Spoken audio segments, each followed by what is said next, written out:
Okay, let's begin. So welcome to our first lecture for Kit 7.1 for a while. Obviously we had Easter and then I was away.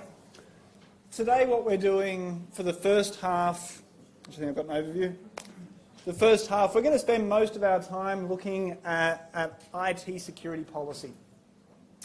This is a follow-on and is incrementally building upon where we left off in our last lecture, where we were looking at risk and threat analysis. That's what we looked at most recently. We looked at the threat analysis, figuring out all the threats against a company, then a risk analysis looking at those different threats and figuring out what is the impact of those against our organisation. In our context today, we're going to be looking at policy, which is how do we respond against those threats that are going to have a large impact on our organisation if they actually come to fruition, if they actually occur. Now, after that, the second half, we're going to basically be doing admin stuff for the second half of today's lecture. I'm going to be speaking about the written task 1 and written task 2. Written task 1 is obviously completed now, and I've actually done my sort of review of the marking that's taken place there, and I'll talk about that. Written task 2 is due this week, and so there's a little bit of a quick comment on that. And then the bulk of that second hour I'll be spending talking about our major assignment. And so that's where we're going to end up today, which the major assignment involves us doing a threat and risk analysis and then writing policies that then match those analysis outcomes to defend an organisation. And we'll be doing that in groups, groups of 4 or 5. We'll have 3 practicals, tutorials based around that content as well. And so at the end of the first half of today's lecture where we're looking at policy, we're actually completing the lecture background we need for the assignment. Then we're going to have 3 practicals starting next week where we do work and start building that major assignment in our lab environment. And then the bulk of the actual writing up and producing our formal document, which is our major assignment, you'll do in the weeks that follow those tutorials for the submission in week 13. So I'm basically releasing the major assignment today. It's due in week 13, and it's built upon a couple of lectures, 3 lectures, and it's built upon 3 practicals. So that's where we're going to end up. But as we go through that policy section today, we're thinking about that in the context that we're going to end up having to write policy in our groups in that major assignment. So the first lecture that was relevant to the assignment that we looked at was threat analysis.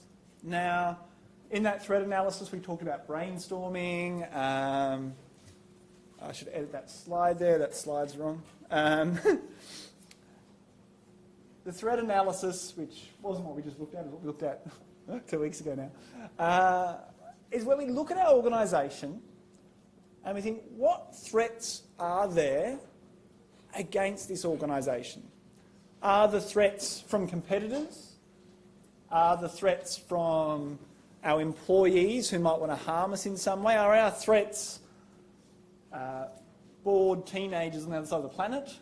We think of all the threats that could go wrong. Is the threat of bushfire that's going to burn down our building? And our backups are stored there as well, so we've got no backups now. Our threats is us having a list of all the different things that could go wrong that relate to our ICT infrastructure, our IT infrastructure, our computers, our servers, our networks, all of that. What threats are they against them? Is it an employee, our CEO, leaving his laptop on a train? That's a threat. Once we've got that list, we then look in at the likelihood of that occurring. So we come up with all of these ideas of where things can go wrong, and then we can rank them. What's likely to occur? The secretary having an absolutely rubbish password that she then gives out on the phone to someone, could be quite likely. the building burning down is hopefully very unlikely.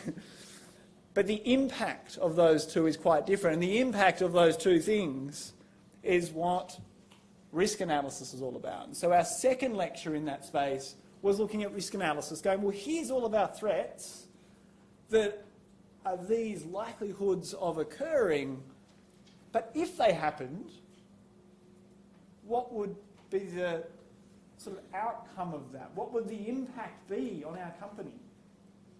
Could it still function? Could it still make money? If it means that we can't function, if we can't make payroll to pay our employees, that's a very major threat, especially if it's highly likely to occur. So our risk analysis was about figuring out what is the actual impact on us to help us to justify how much we can spend on defending ourselves from that thing occurring. So things that have a high likelihood and a high impact, that's where we want to allocate our spending, our money to actually protect ourselves. And that's really where we find ourselves today. Our policies are our response. Our policies are us saying what we're going to do to defend ourselves against those threats. Us writing down what defensive measures we're going to take to make sure that when that thing occurs, we've actually got defensive measures in place that stop that impact from actually destroying us. So if we're really concerned about hackers, for example, we might then invest in firewalls and intrusion detection. And so when a hacker tries to break in, they can't. Or they try to break in, they might get in a little way, but they can't get to data that we want to protect the most. So our risk and threat analysis, the outcomes of those help us to know what we're going to defend, how much we can invest into that defence. So what we've worked out so far is what we have to lose and how likely we are to lose it. That's what those first two things boil right down to. What we've got to lose and how likely we are to lose it. Our policies, what we want to achieve is protection, and what's our approach to actually protecting ourselves. Is it firewalls? Is it strong passwords? Is it backups that are happening every week? Is it putting our backups in the cloud? Is it putting our backups in a fireproof safe off-site at some other location? That's what our policies are. Our policies are us writing down our defensive steps, our defensive measures. Now, this is often all expressed in a security plan with our security goals. So, out of us looking at our threats and our risks, what we end up finding is where are we vulnerable?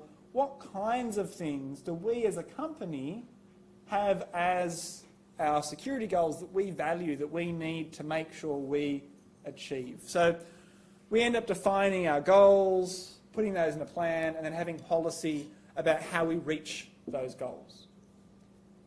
So we establish our goals and then define what steps we take to achieve that goal. Now, our policies themselves are really about the standards. What standards are we going to have in our organisation? Now, the most obvious example of this that will come up in a moment as well anyway is password security. It is probably the one interaction we have with organisations that it's the clearest thing that we can see about a standard they're trying to establish. The rules on a password are policy in action. Now, a company you might interact with, maybe it's a social media company, for example, they have mountains of policy. As a user, you're completely oblivious to most of it. What firewalls they have in place isn't something you can see. How often they're backing up your data isn't something you can see. What sort of background checks they do on their employees isn't something you can see. What physical access do people have to the network cabling that run around their office space isn't something you can see. But the requirements on user passwords is something you can see. And so that's probably not a bad starting point to think about security policies. A company that values security of their user data is going to then put restrictions on password usage. If they allow you to create an account with a 5-character password that doesn't have any numbers or any special characters in it, chances are they probably don't particularly value your security very much. They're not forcing you to actually try and protect yourself even. So at that point you might be thinking, where are they storing their backups of my data? You know, you might be starting to have those questions. But that is an example of us seeing a security standard in action. They're applying a standard to you and saying, if we're going to have your data, you're going to protect your data with us by having a login credential that passes a bar, that passes a standard. So that is an example of a security standard you've seen and interacted with in all sorts of different companies and contexts. But realistically, that's what we refer to as the tip of the iceberg. It's the bit you can see, but an iceberg, there's more ice below the water than there is above the water, just due to physics. And so in an organisation that's trying to protect your data, they should be doing way more stuff that you can't see to protect your data than what you can see. And in this assignment, and as we move through this lecture, what we'll see is that policy in this space is us defining what controls are we having in place to reach our security goals. In that social media context, protecting user data is going to be one of their big goals. Whether it's confidentiality or integrity of it's a bit more specific to their context, but that policy is them defining their standard of how they're going to protect it. Now, all of our security activity has to relate back to these standards that we're setting in place, that are targeting the goals we care about, that are targeting the kind of threats that we are worried about actually occurring. Now, in our threat lecture, I had outcomes from various surveys, and one of those surveys, which I think was the 2015 one, said that something like 53% of all attacks or successful attacks in Australia in that survey window were actually the result of threats that were in their risk register.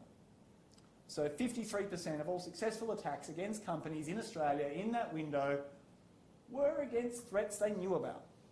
So they knew that was a possible attack, but they didn't do enough to defend it. So being informed of the threat is only step one. You need to, once you actually know of the threat, implement policy that's going to be effective in defending you from that threat. And so these standards we're establishing as a flow-on from our threat and risk analysis are the foundation of how we actually conduct ourselves in a security perspective. What are we expecting our employees to do in relation to the processes they do as they input data, as they export data? What do we expect them to do around patching for the IT team? What do we expect them to do around backups? All of those things are policy that this document then should describe. And all of it should tie back to our actual threat and risk analysis. So each policy can be traced to a threat and risk assessment. It's not a bad idea, and when we're writing policies, to actually cross-reference in our document and say, this is a policy, that's what the policy is, this relates to threat 47, and actually then refer back to the threat in the earlier part of the document saying which threat is it actually responding to. Our policies are being built upon that outcome that show how much impact a thing is going to occur, how likely it's going to occur. And so our policy is the active process of mitigating the outcome of that threat eventually. To define mitigating again, mitigating is lowering the impact. To me, the best way of explaining mitigation is to imagine yourself in a car. You're driving along the highway. You crash into something. Person, tree, not person. Car, tree. Something's going to hurt you in the car. Would you want to be in a car that's got airbags or not? You want to be in one with airbags. Airbags are mitigating the threat. When you hit the tree, the airbag goes poof, and your body hits the airbag. Soft cushion. Not a good airbag. You want a good airbag, yeah. If you're hitting the steering wheel and the front dashboard, or maybe going out the windscreen, you're not mitigating the threat. You're not mitigating the physics of that crash. The airbag means you're less likely to get hurt. Hasn't stopped the crash. You've still hit the tree. You're not avoiding the tree with an airbag. The airbag is mitigating the threat to a degree. It's making you have a softer landing, as it were. Policy is the active process of mitigating the possible threat. A person hacking into your server is a thing that can occur. You can't necessarily stop the person from wanting to do that. They're a bored teenager somewhere on the side of the planet maybe, or whatever. They decide, I want to hack into there. Not much you can do about their desire to do that. But if you make it really bloody hard to hack, they can't get in. They can't actually get into the data. They can't get into the server. You've mitigated that threat. That person who wants to harm you is still out there, just like the tree you hit. They're still out there, but they weren't successful. If they did get in, maybe the data's encrypted and they can't read it. Mitigating is lowering the impact, making it not have the same impact it was going to have before, and mean that your company can still progress as it wants to, not actually having this massive problem of all their data being stolen.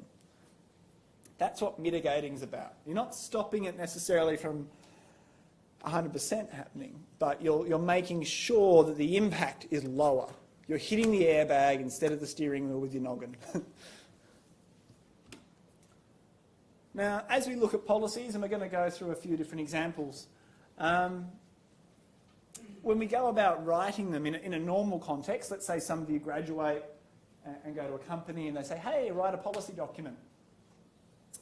Some of what you write is going to be formalising what they've always done. We've always done it this way, and they write that down. Because the way they've always done it is their policy.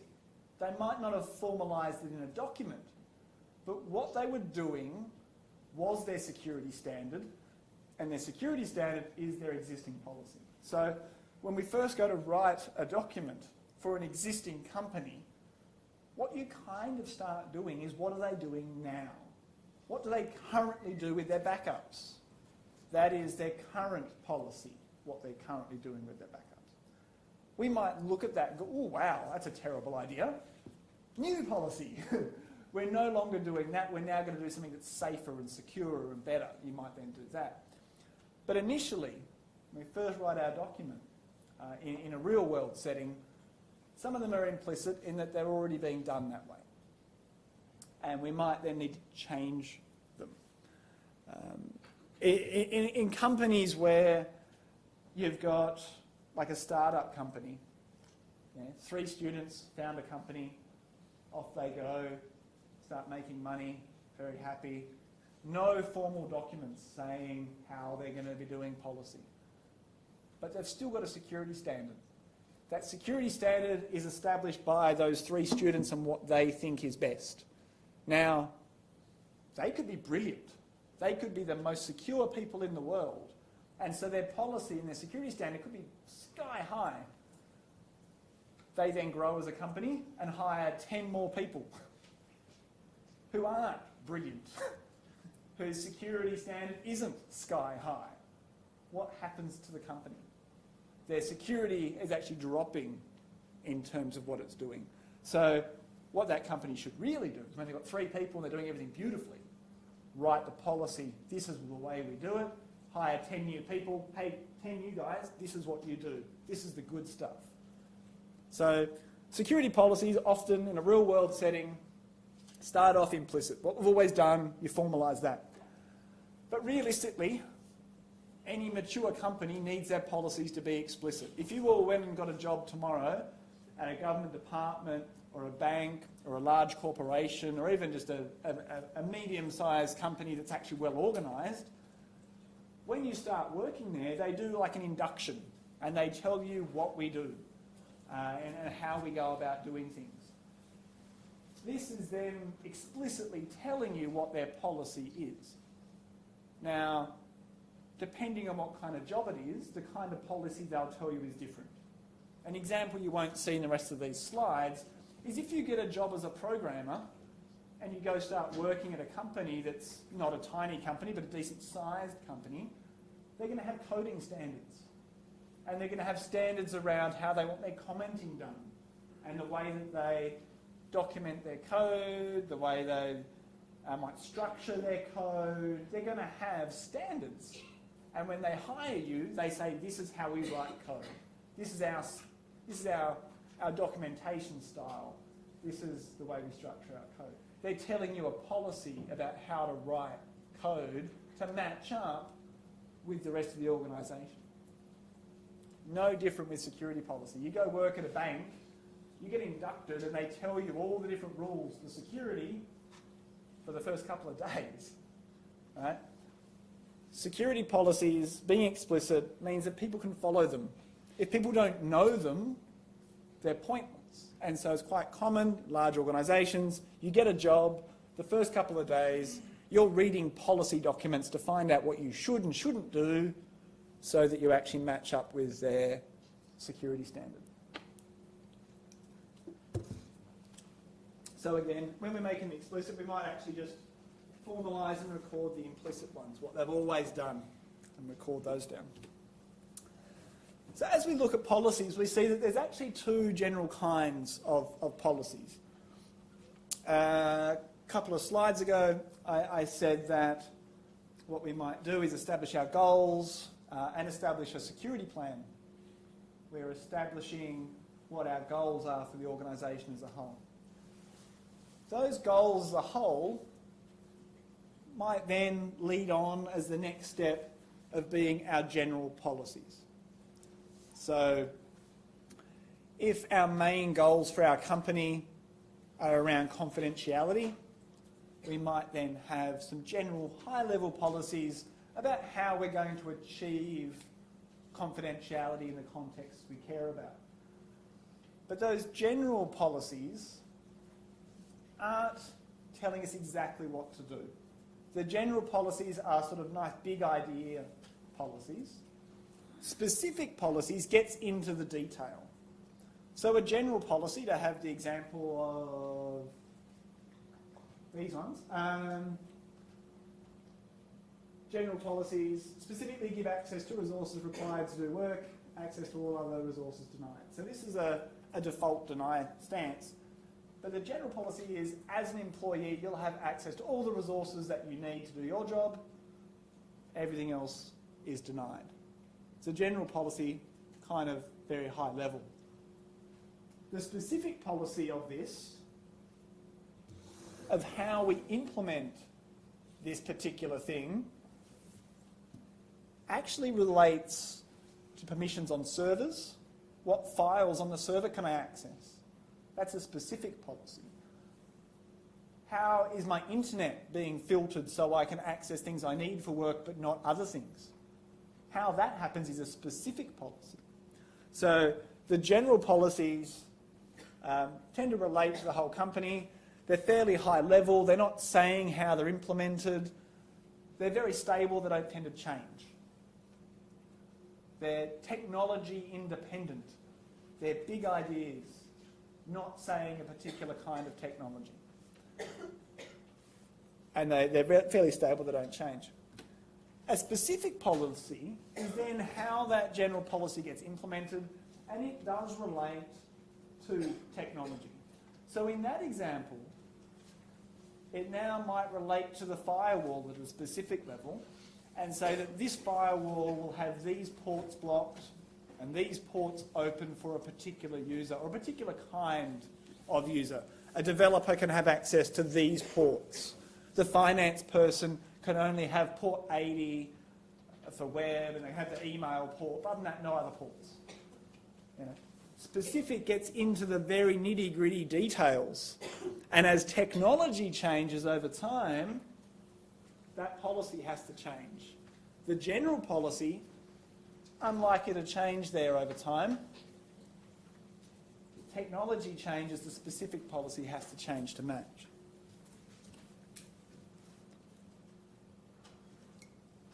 So those general policies describe the overall approach for the organisation and help us to get an idea of our overall intent of our security standard.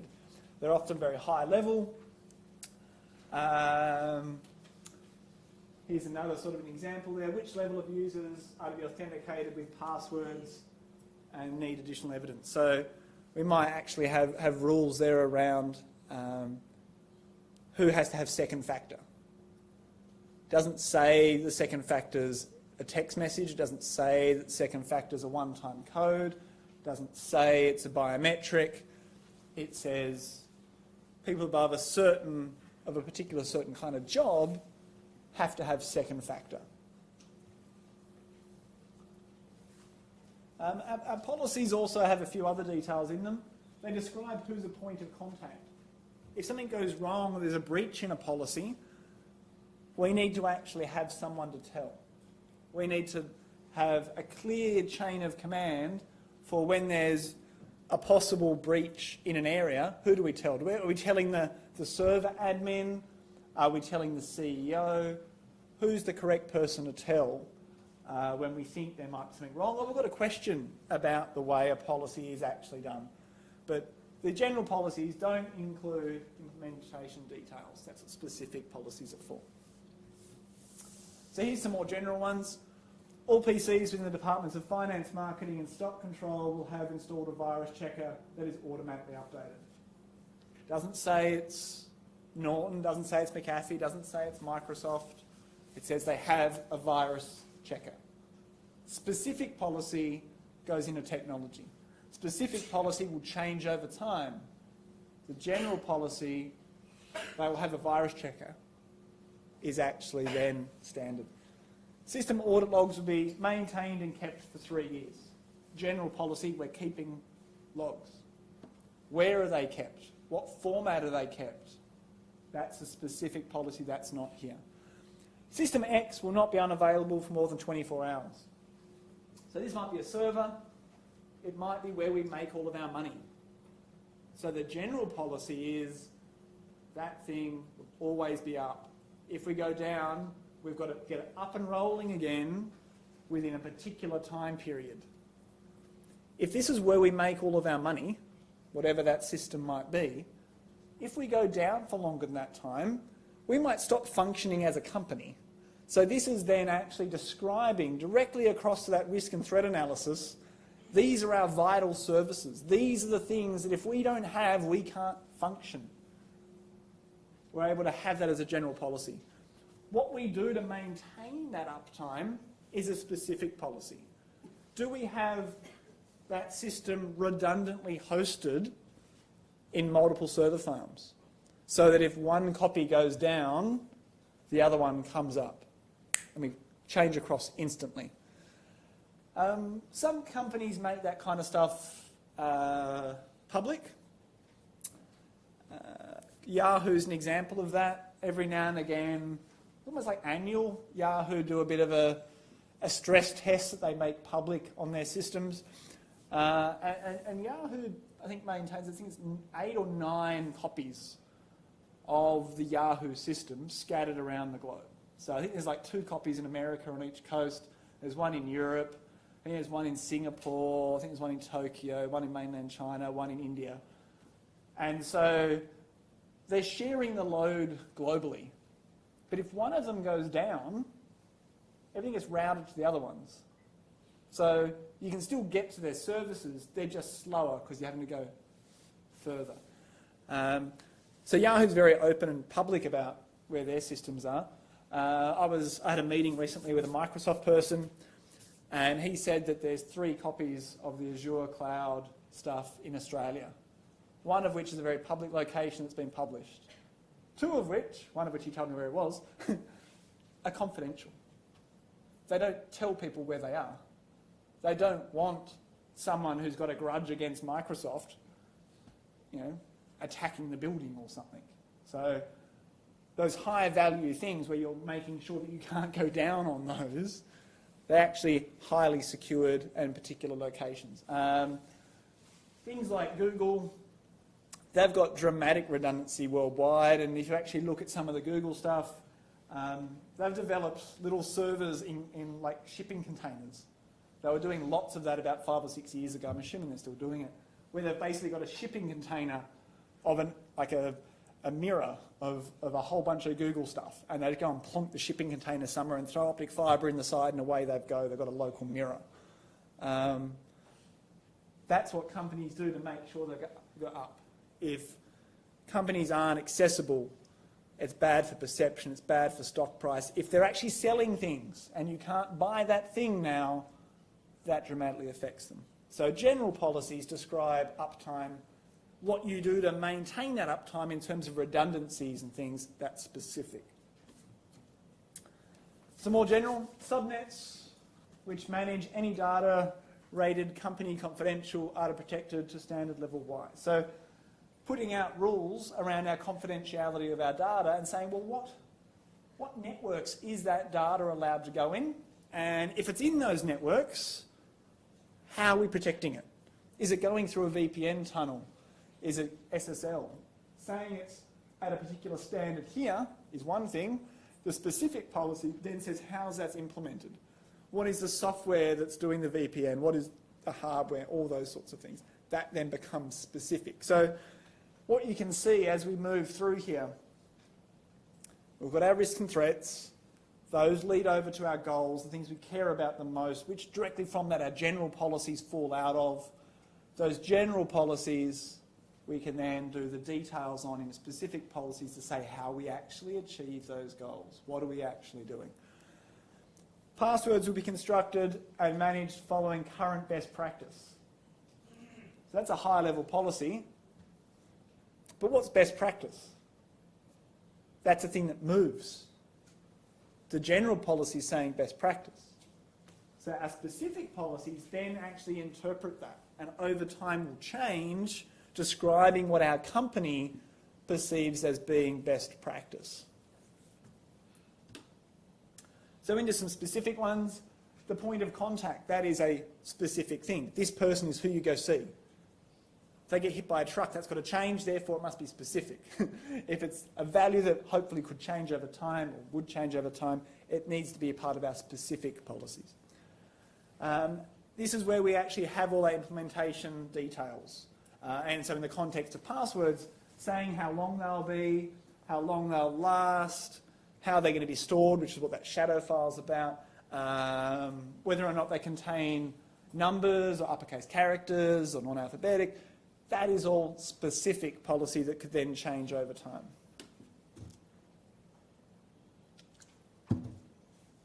So some of our content could be around training. So all system users receive initial training about safe password management of passwords. All users are reminded need to keep passwords secure every 2 months. So that one's not saying change it, but plenty of places do have policies saying you have to change your password all the time. This one's actually reminding them of their security obligations. FTP requests from any machines except those particular hosts will be rejected. So now we're saying about visibility in our network for particular services. This is effectively a firewall rule.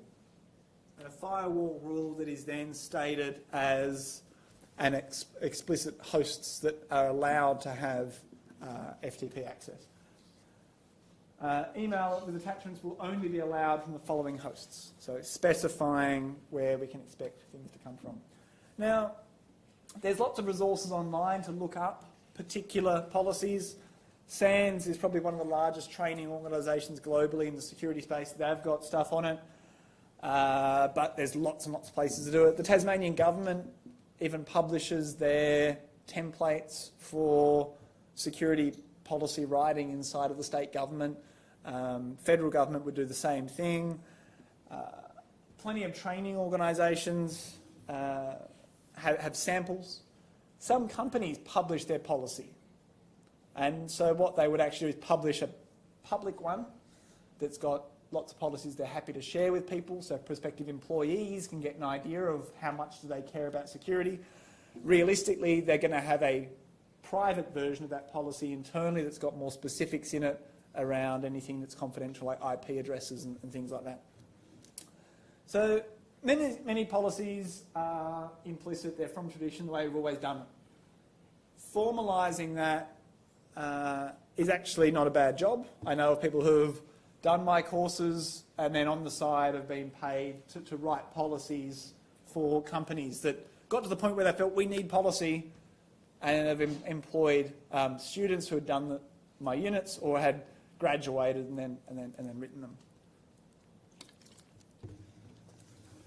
So what we have with our policies is a framework for the security we're implementing that's defining our goals. We're not operating in a vacuum, we're operating in an environment where there's threats against us, and so we need to establish our goals, and the policy is our way of implementing that. But as our threats change over time, so does our policy document. It's a living document. Hopefully our general policies stay fairly constant, fairly stable, though from time to time we might be changes or adding general policies as new threats appear. But our specific policies, they're likely to change almost annually. Some of them would change annually. So a policy document is a thing that does need review. Annual or biannual reviews, very common as we're growing and making sure that we're still aligning with our true threats and risks against our organisation. But once we have a policy document, it's much easier to evolve over time. It's that first time we actually go about creating one of these that there's the most effort. So as we go about writing policies, there's a few things to keep in mind.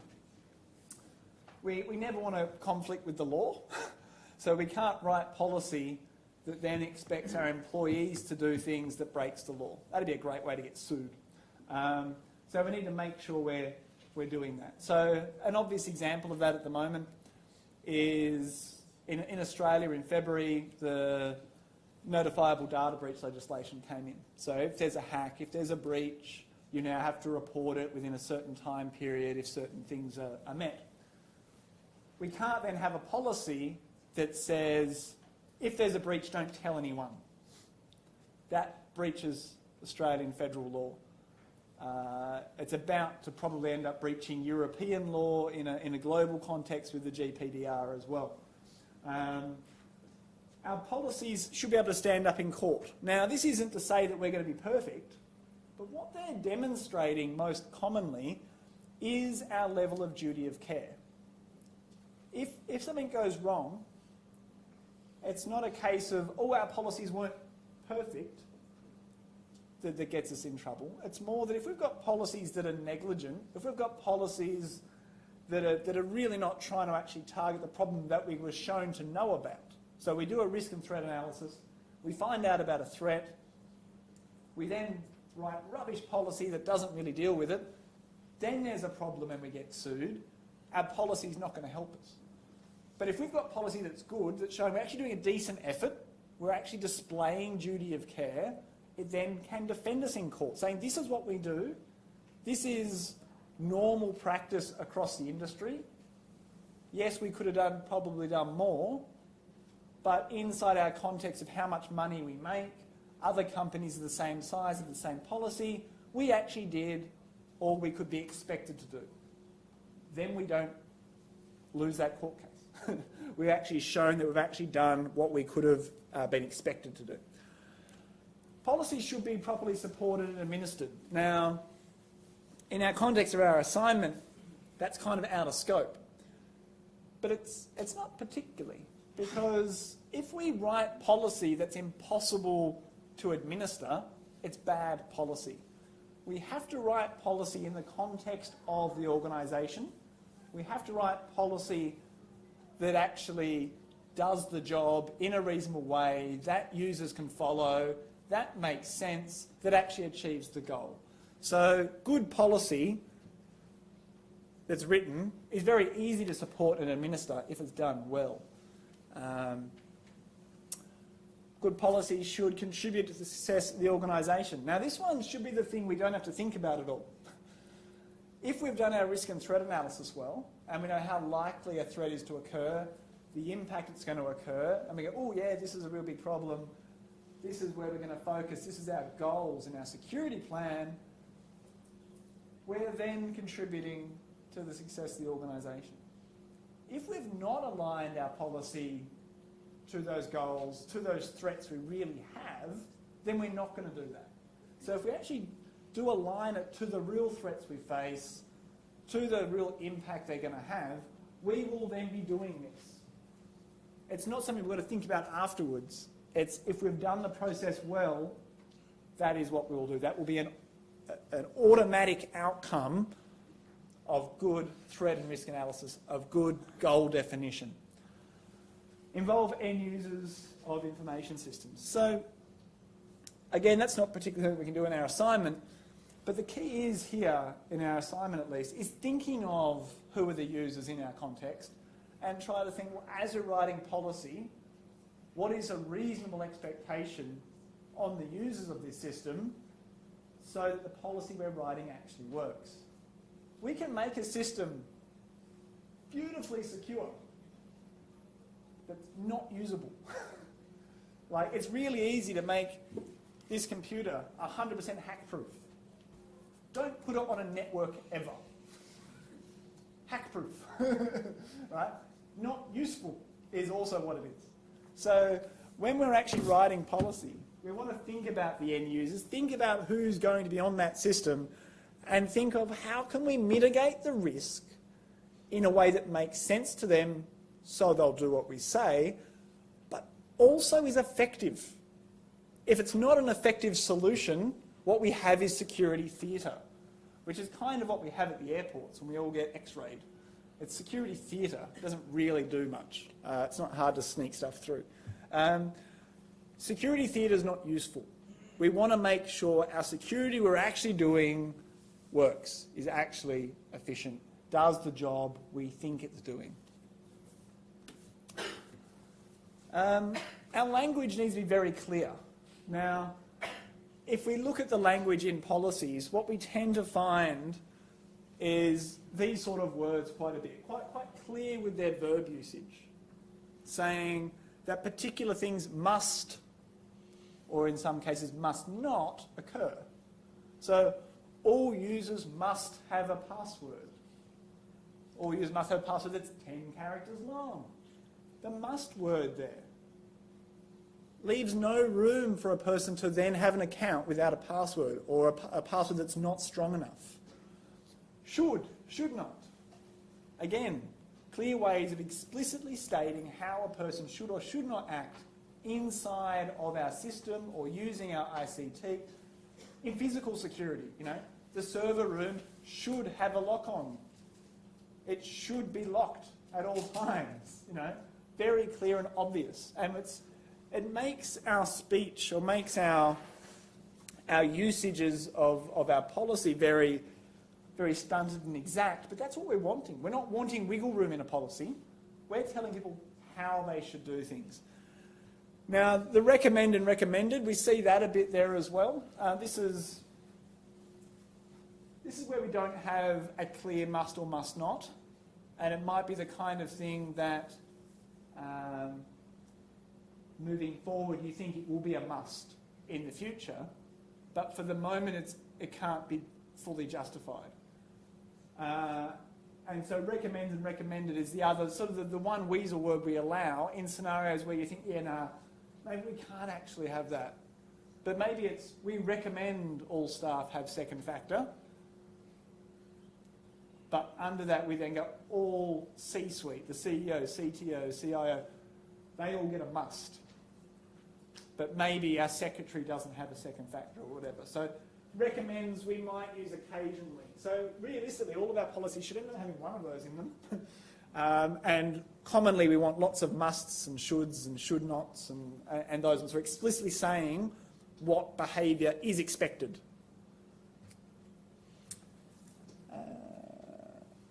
The recommends can also be in scenarios that are a little bit squishy.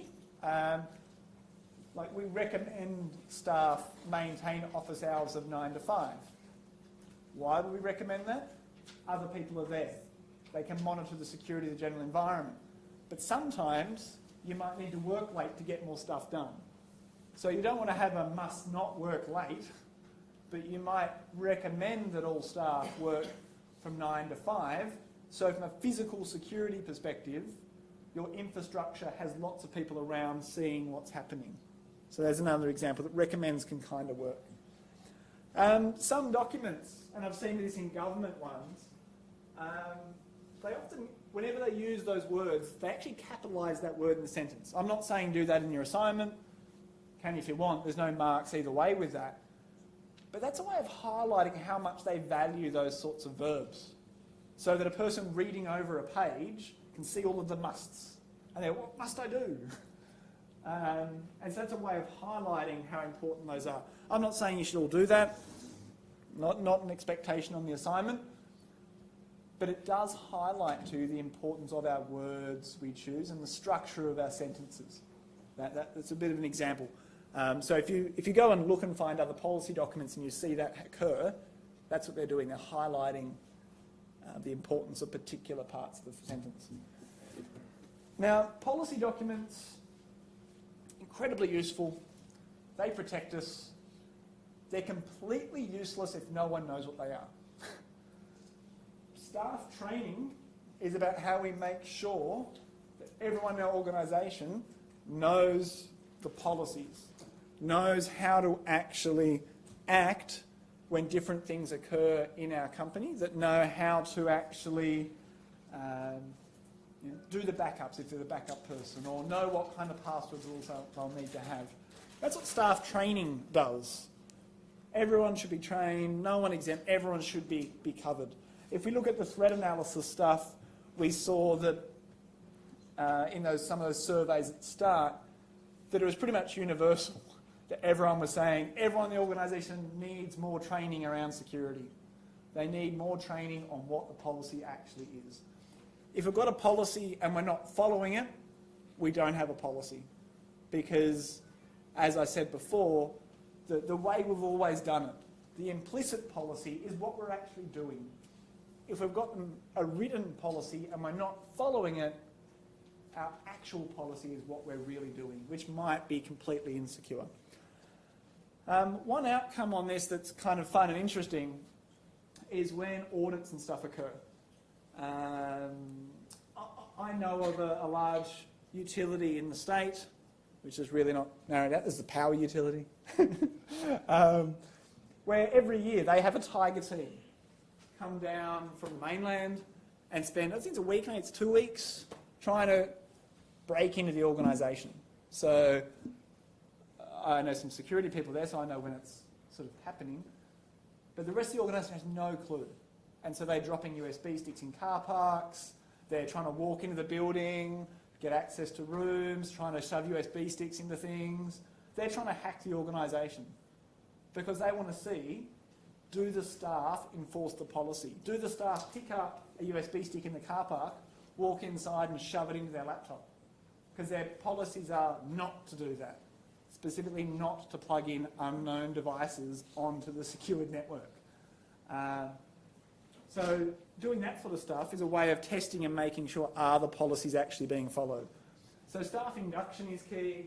Retraining on an annual, biannual basis is a way of making sure everyone's following the rules. Because as our document's a living document and changes over time, we need to make sure everyone knows what changes have occurred, how's it evolving, what should we be doing now. Okay, so in summary of this lecture, the policies that we write are sitting upon the outcomes of our risk and threat analysis. Good policy ties back directly to the threats that are evident against our company, against our organisation. These policies are hoping to mitigate those threats when they occur, so that if they happen, we actually don't get that negative outcome. We actually lessen the impact by our steps that we've taken. Maybe the attack completely fails. Maybe the attack kind of happens, but doesn't have the same success. If you imagine bollards, to use a car crash example again, in front of banks and stuff, or in front of some shopping areas and where pedestrians are, you often get those poles that come up out of the ground, right? So that if a car decides to ram through pedestrians, it goes smash straight in the bollards and can't hit the people. That's mitigating. Didn't stop the car crash from happening, but the car crashed into those bollards, those metal things, or often concrete things that are up out of the ground, and all the pedestrians are on the other side, or it's in front of the bank and they can't smash through the window into the bank. Mitigated. Threat still occurred. The attack was attempted. Did not work. Did not function. The bollard stopped the car from crashing through into the bank or into the pedestrians. So we're trying to handle the risks that are there. Humans are our weakest link. We're the ones that screw up the most. Computers do what we tell them. So if computers do something wrong, it's usually because we've told them the wrong thing to do, right? We're the weakest link. And so that means no matter how good our policy is, we need to actually have good education of our staff so they know what the policy is, so they'll behave correctly in protecting our system. Okay, does anyone have any questions on that? Superb. All right, we'll have a 10-minute break now, and we'll start back up again at 3 minutes past 12. And we come back, I'm going to talk about the written tasks and then the major assignment.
right, everyone.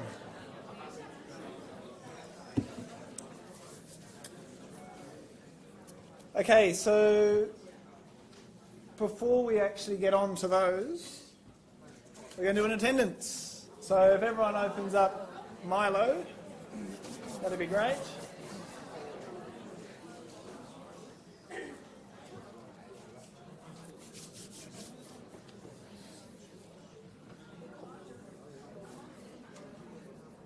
So just a reminder, this is a simple little quiz, no taking pictures of the screen and stuff, but I will shut once it's submitted. But so week 7.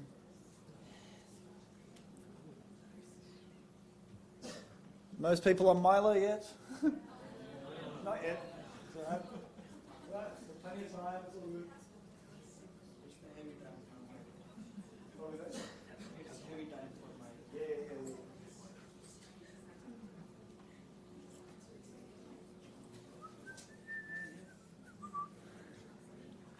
Who's not on Milo yet? You are the 2 slowest people in the room. There you go. It's all good.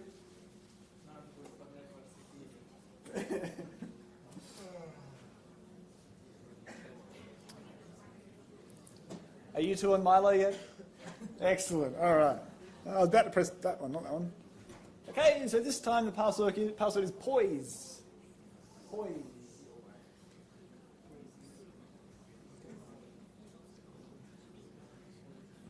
Random words off of a poster in my office. Okay, so the password's poise. Okay, so here's some answers to some questions. My shirt is black. A Quiet Place is a really good movie. If you haven't seen it yet, go check it out. It's really good. Very little words spoken. It's like mostly a dialogueless movie.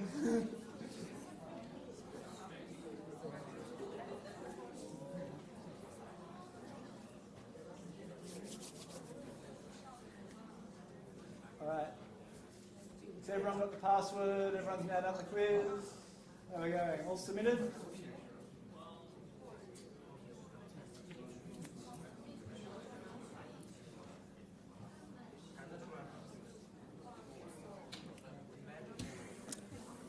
Okay then. Problem with submission? Just press submit again. It's done? Cool.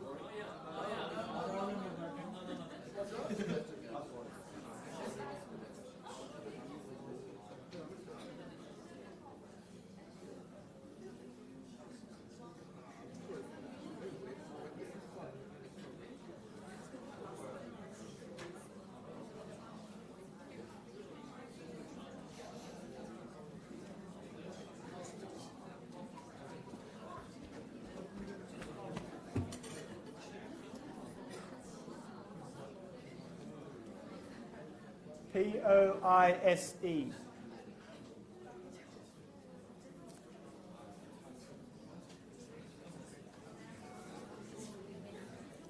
it work that time?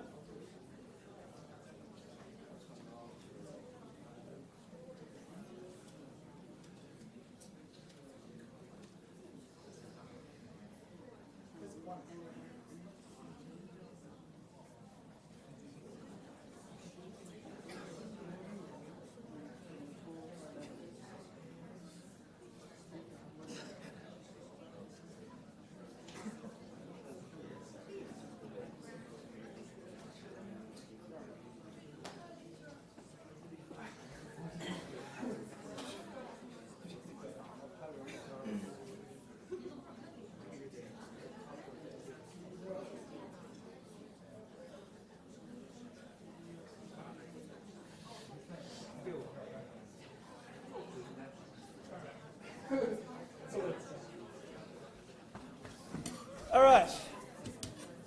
Wrong one. Just going to jump in there.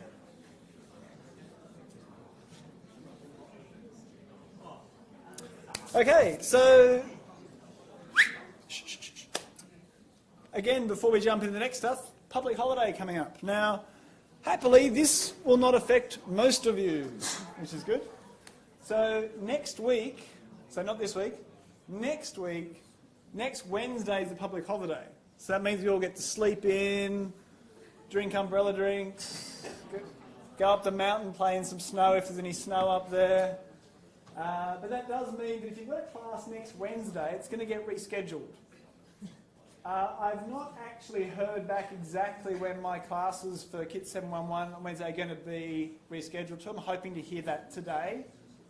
I'll email you all when I know, but I will go to the Wednesday tutes and tell you this week, and the tutors will know this Wednesday, and so you'll then know. But if you're in a Wednesday class this week, in your class, you'll be told when your class is the following week, okay? So it's very important you don't miss next week's practical, and that'll become abundantly clear as we talk about the major assignment.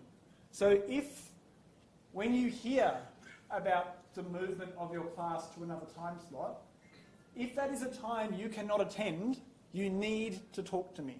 You need to come and see me, because that class next week, unfortunately when there's a public holiday, is a very, very important class. So if you do have an issue with where it gets moved to, please contact me immediately, all right? But everyone else who's not on Wednesday, your classes are on fine. Wednesday classes are the only ones affected. Okay. Written task 1. Now, this was submitted by you guys a while ago. You did your marking, but we haven't had any lectures for me to chat about. I have looked through lots and lots and lots of them. The system, when you guys do your marking and your expected marks and that sort of stuff, it then tells me anyone whose expected marks are different, or if the 3 markers of a particular assignment disagree quite a bit, I then go and look at them and change things around and that sort of thing. Which just reminded me there's one student who's going to ask me a question that I'll sort it out later. The student who forgot to submit it and they sent me their assignment manually, I've forgotten to do yours. I'll have a look at yours in the next day or two. But yeah, all those submitted marks, you all did a good job marking. I'm going to talk about some of those marks and some of the feedback you guys gave them in a minute.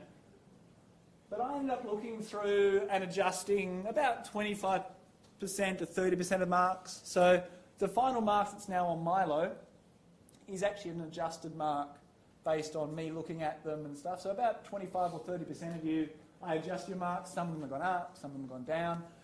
But a key thing to note is your mark is not just what you submitted. Your mark is also how did you mark others. So a contribution to your mark isn't just the thing you submitted. So those of you who submitted your assignment task and then didn't mark anyone, you didn't get the marks for marking people. Because the people who then look at their feedback, there's no feedback here, 0, that's what you ended up getting. You get that 0 because you didn't complete that. So the final mark on Milo is an adjusted mark by me. It does include 2 parts of your grade, so if you only did half of it, your mark is going to disappoint you. Across the class, though, the average was about 73%, which is very, very good. So good job to the vast bulk of you. So if you scored below 73%, if you look at the mark, we've marked out a 6. So if you calculate your percentage, although Milo sort of does that for you, if you're below 73, you know you're below average in the class. If you bang on 73, you know you're bang on average. If you got above that, you know you're performing above. So a bit of context for your mark. I find it's important for you guys to know what the average is. If you get, 78, you're like, damn it, I always get 100%.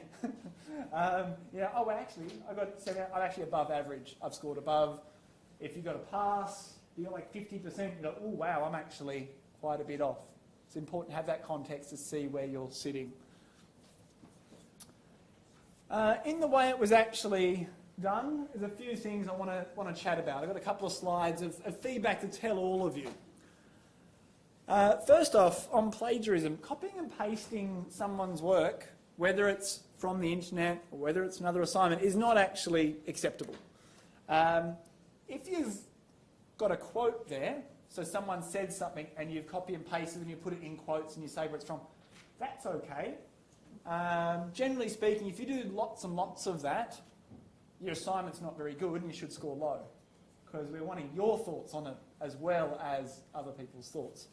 But if you've copied and pasted it into your assignment and left it there, that's someone else's work, okay? So some of you lost marks because I'm able to run plagiarism checking over it and found people who actually had lots of stuff copy and pasted, no attribution, no quotes, mark goes through the floor.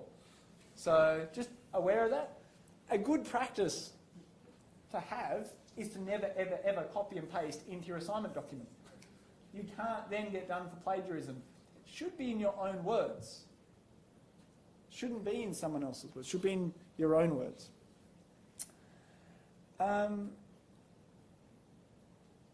If someone doesn't mark your work, don't give them marks.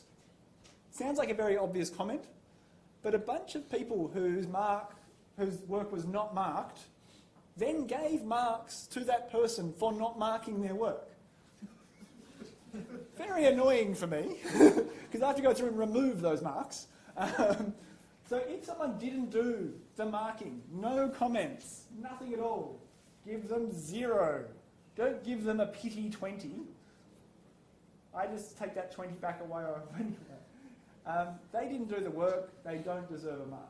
Just simple comment. Most of you probably are that way, but I think there was about 15 people who gave marks to people who didn't do any marking. Now, granted, you've got to think, oh wait, there's 3 people that they had to mark. So there's that 15, so divide by 3, it's 5 people who didn't mark any. Actually, more than 5 people didn't mark any, and then got punished quite a bit in their marks. But about 12 or 15 people still gave them marks. And I'm like, no.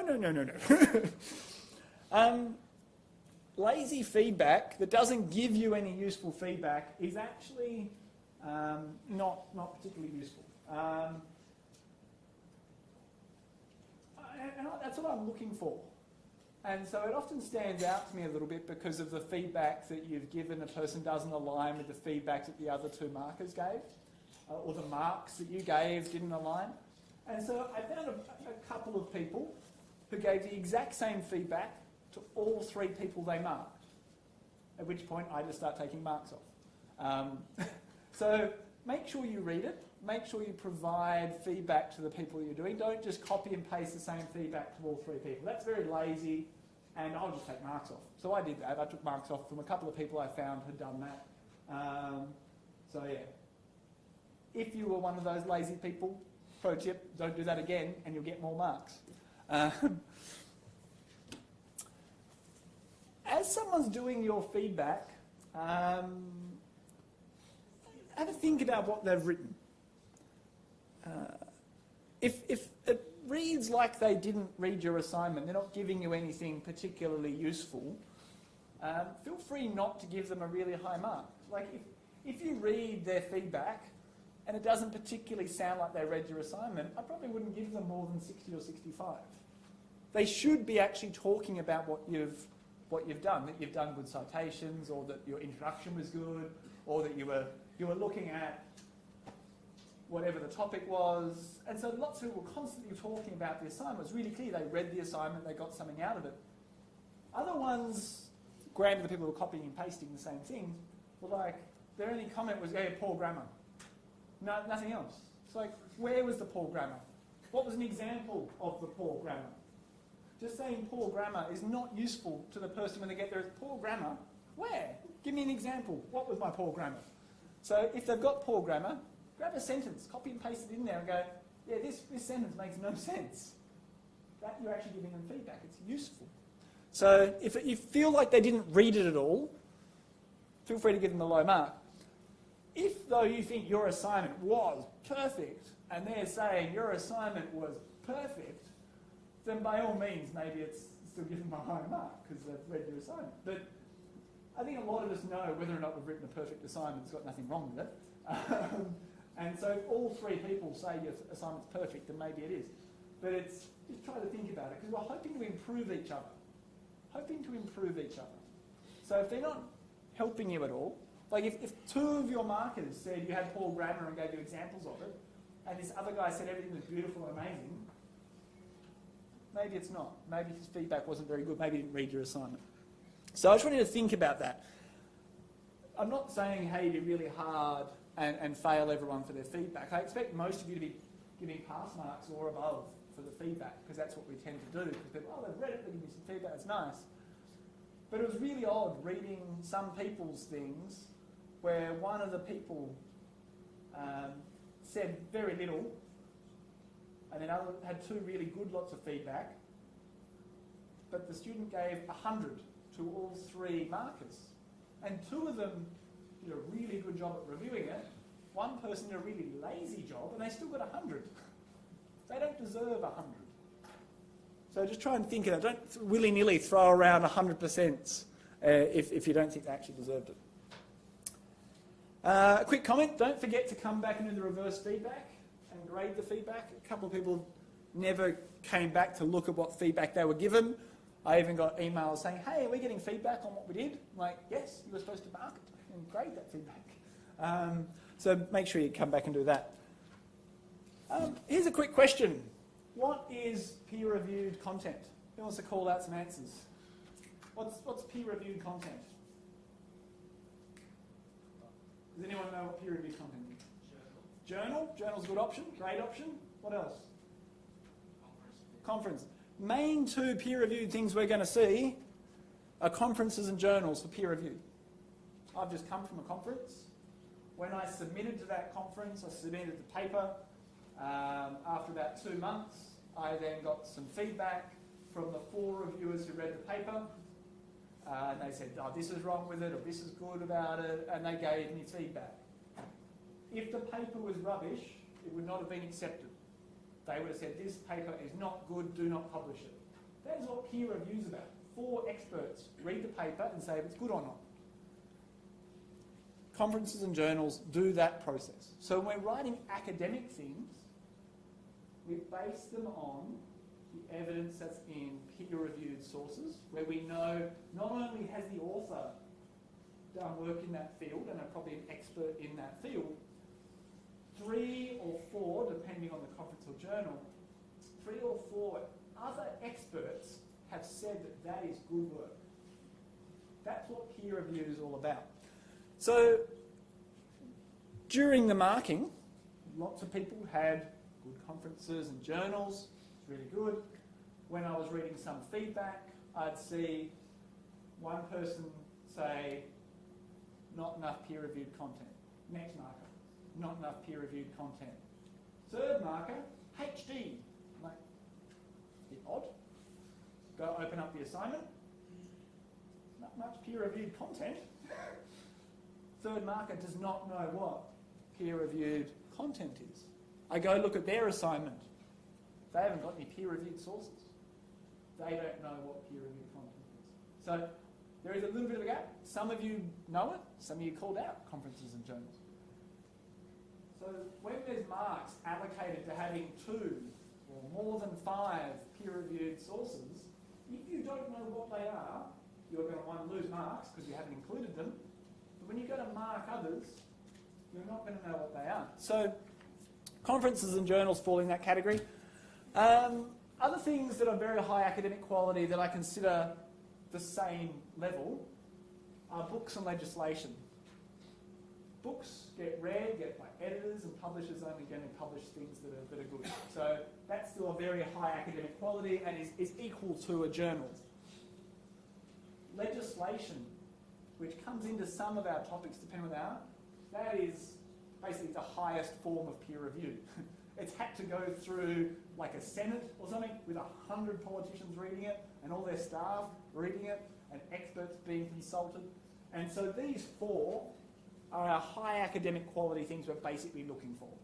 There's 1 or 2 other things we might use in some context, but these are our big 4 things that this is really good quality.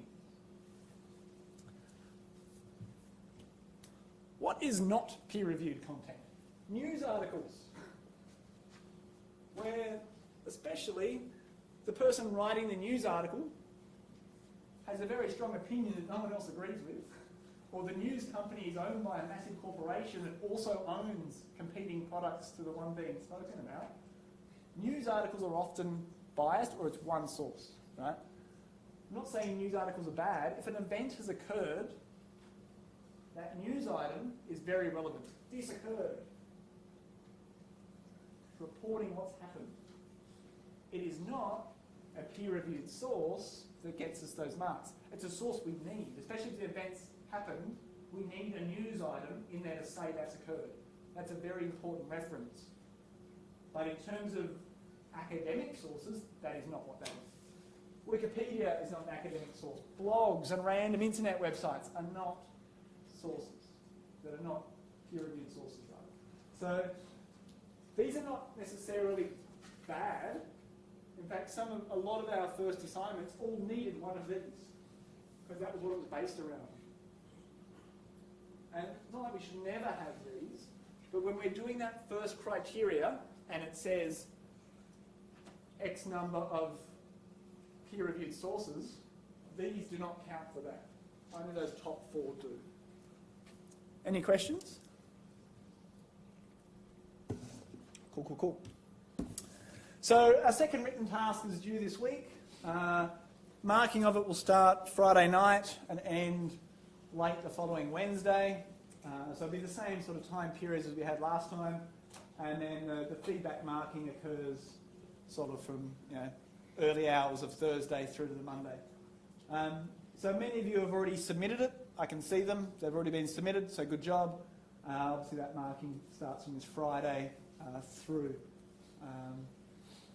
Task 3 I'll talk about next week, but task 3, the allocations there, I can see that about 30 students have already chosen a topic for task 3, so they're already sort of getting started on that, presumably trying to get assignments done out of the way so they can focus on other units. That's a smart idea. But yeah, written task 2, just a reminder, that's there. So as you go about doing your feedback in task 2, keep in mind everything I just said. As you write your feedback, what I just said is going to inform the people who then mark your feedback. As you go to mark your feedback, think of what I just said. Should I give out 100 for a person who said 3 words in their responses? We want to actually have people actually doing a good job getting the marks. Okay, so that's the written tasks done. What we're actually starting now, moving forward for the rest of the semester, is our major assignment. Now, this is worth 25% of our final grade. It's a new assignment in this unit this year. It wasn't in the unit last year. It's comprised of 2 different components. One is worth 5% that's due in week 10, and one that's worth 20% that's due in week 13 on the Thursday. This is a group assignment in groups of 4 or 5, no more than that, no less than that. Both the week 10 and week 13 submissions have a paper and digital form, a digital thing to submit. Submission boxes for those that are already there. I literally made the paper submission box this morning. So when you go to walk where the help desk is in the building, and there's that hallway that goes off to engineering, there is a bunch of little slots in the wall. There's a kit 711 there that's got week 10, actually doesn't say that. It says case study due on the 6th of May and policy document due on the 31st of May. So there's a paper form and a digital one. I'll basically be marking the paper forms. In terms of the case studies, which are due in week 10, I'll be writing on that and then giving it back to the groups. So you've got feedback on your case study part that you'll be doing that I'll explain in a minute. Our practical groups are formed, our groups for our assignment are formed in our practicals. So our practical class is where our group is. This week, we're actually doing some discussions on some topics this week to get to know who is in our class a little bit better. But next week's practical class, we're going to form these groups in the first 10 minutes. So 1, don't be late. You might end up in a group you don't want to be in. But we will form groups in our prac class. We can't have groups that span across them because our next 3 practicals, we're going to be working in our prac class on various parts of this assignment. So they have to be people in our practical class that we're in a group with. So once we've actually formed our groups, we'll actually formalise that on Milo. I've already created little group things on Milo to be able to add ourselves into. Those groups on Milo allow us to have a discussion forum so we can chat to people in our group. We've got our submission boxes that are already set up there. And we'll also have some peer assessment, which actually won't be on Milo, but I'll be exporting the Milo groups into another tool, which is, I'm using it for the first time this semester, which is from the AMC up north, the Maritime College, which is good for assessing how group members are contributing. Are they contributing? What have they contributed? And that sort of thing. So I'll be using that peer assessment on the final document and those 3 practicals that we'll be doing around the actual assignment. So they won't be marked by tutors for those 3 weeks. They'll be marked by each other through that peer assessment tool. I will publish the peer assessment tool once the groups have been imported into it. I will then publish it and send it around to you all. Now, what this assignment is a fairly sizable document. It's going to be about probably 30-ish pages long. So it's a fairly sizable written document that is going to contain effectively 2 halves that are non-equal halves. We're going to have a front section produced by the whole team that includes a risk analysis and a threat analysis and a few other different things, followed by 4 or 5 policy chapters, depending on how many people are in our group. So we're going to have a policy chapter on physical security, logical security, data and system security, network security, and if we're in a 5-person group, we'll then have user education and compliance as our 5th chapter for those 5-person groups. So what we're going to be doing is producing a policy document that responds to a threat analysis we've undertaken, and these are those policies to actually protect the company. Where's my case study one? What's actually going to occur for this to take place, which I don't think I've got a slide on it, is this 5% assignment during week 10 is going to be a case study written by the group. So it's basically a 1-page document of you as a group creating or inventing a company. So it's going to be a small company that has got a couple of rules about how big it can be and stuff that's on the assignment specification. But you guys will basically come up with a company, you'll name it, you'll invent some fictional employees that work there, and you'll think about what kind of problems they might have, and you're going to submit that in week 10, this little story of a company. And something like a 500-word description that you'll make as a group. I will then mark that and give you feedback saying whether or not I think it's detailed enough or some suggestions of how to make it a bit better. But then our major assignment is actually taking that case study that we as a group invented and writing the policies to solve their problems. That's the sort of overall structure of the assignment. A case study of a fictional company that we can invent what they do. They could be an IT company, they could be a company that makes marshmallows, doesn't matter. But it's a company that has certain size restrictions on it based on our specification, with a certain number of employees, and then you get to invent what kind of problems they have. Who are their risks? What are their threats? So these 3 practicals will actually give us some time together in those groups with the tutors guiding us for some of it. But realistically, the tutors only know about those 3 practicals. They don't know what the lectures you've just had are. And a lot of the work you're going to have to do is going to be after those practicals are done. So consultation for this assignment is going to be through me, not through the tutors. They're not marking it. So they might tell you, hey, do this. and it might be direct opposite of what I said, and then you'll get a poor mark. So any questions about the assignment really should be coming through me. But in those particular practical classes, the tutors have the information for the task for that particular week. So in the class, they can help you with those things. Beyond that, come and see me.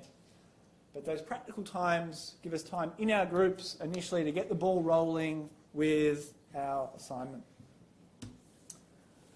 So that front section that we produce as a group, obviously we're going to start writing that once we've done our actual case study. But that front section includes an executive summary that summarises our whole document, kind of like an abstract. We've got an introduction that sort of sets the context and the scene for our company and the sort of goals that they have. We've got our threat and risk analysis and our main security goal overview and a policy summary. So we might have our general policies outlined there in the front. So the front section, which is going to be sort of 7 or 8 pages long, is a group product that sort of sits at the front. It is then followed by all the other chapters that then refer to that front section. So this front section includes our threat and risk analysis. But these later chapters are responding to the threats and the risks that are in that front section. So those individual chapters, each team member will be responsible for one of them. So the way you'll be marked is there'll be a mark for the front section, which will also include the feedback from the peer assessment system. We'll have that mark from the front section based on the peer assessment stuff. And then we'll have a mark for the chapter we wrote. Now, we can't repeat chapters. We've got to have those distinct different chapters. So we'll have to decide which team member is doing which particular chapter. But part of your team assessment is also whether or not other people helped you with your chapter. Did they proofread their chapter? Did they help us to make sure it matched with the other chapters, that we weren't covering the wrong content? So some of our group mark is how did people help us with our individual chapter? We're not left alone. We should be working as a group as a whole, but individual team members are responsible for a chapter each. So the assignment specification's up on Milo. I popped it up there last night. So before next week's class, everyone should read the assignment specification. Because when you rock up to form groups next week, you don't want to look like the one idiot who hasn't read the assignment. You want to be able to form a group and immediately get your group to go, yeah, he's valued, or she's valued. We want them in our group. And when I do my peer assessment, he actually knew what he was talking about. He actually helped the group. Good mark, right? So read the assignment this week. You've got a week to give it a read before next week's class. The case study is the first thing that's due. That's due on week 6. But we'll actually have a lot of time on that next week in the actual tutorial class. We'll spend the first half sort of coming up with our company, and we'll start doing a bit of a risk analysis stuff in the second hour. So start getting an idea of, well, what kind of context is our company in? So we won't have finished the case study, and we certainly won't finish our risk and threat analysis next week, but we'll start both of those tasks in our groups so that we get our brains working on the task at hand. A key thing to emphasise is this assignment is fairly creative. In one sense, it's kind of dry. We've got to come up with specific policies about how the company's going to work. But before we get to that point, we've got to think of what is our company, what is their risks and their threats, and we've got to actually be fairly creative there to imagine what this company is. What are their concerns? What are their goals? It's not a bad idea to think of an existing company and try and model off of that. But it doesn't work for you to pick Google. What I'll be doing in the assignment spec, it says how big your company's allowed to be. It's not allowed to be a massive multinational company because you wouldn't be able to write policies for that. It's a small to medium enterprise, only little company that we're then writing policies for. But we need to be creative and think about what is that company? Who works there? What does their office look like? Do they have a server room? You've got to visualise that company. Once you visualise it well, quite easy to write policies and risks and threats for them. I've already said this, yeah, there'll be peer assessment. Once the groups are actually created and I've imported them in, I'll then email you all so you can do your first peer assessment for the first practical next week. And after that point, you'll then have some forms to fill in there.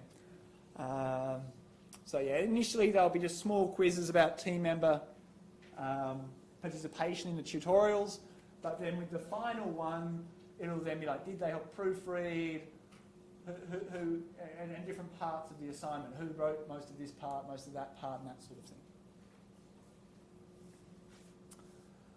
So this week's practical, as a lead into that, we're having discussions around 3 big topic areas. And we're going to be in 3 different groups, have a discussion on a topic, then we're going to jumble up our groups around the room, discuss the second topic, jumble up the groups around the room, have our third topic. So we'll actually have to chat a bunch, 2 different people in our practical group than who we normally talk to. You might sit there normally with your friend and not talk to anyone else. But now, we're going to be in a group of 4 or 5 people. So this week, we get an idea of who else is in our practical class that I've not met before. Who do I want to be in a group with? Or who do I not want to be in a group with?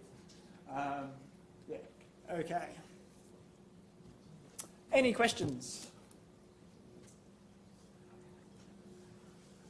All right, 10 early minutes. Catch you all later.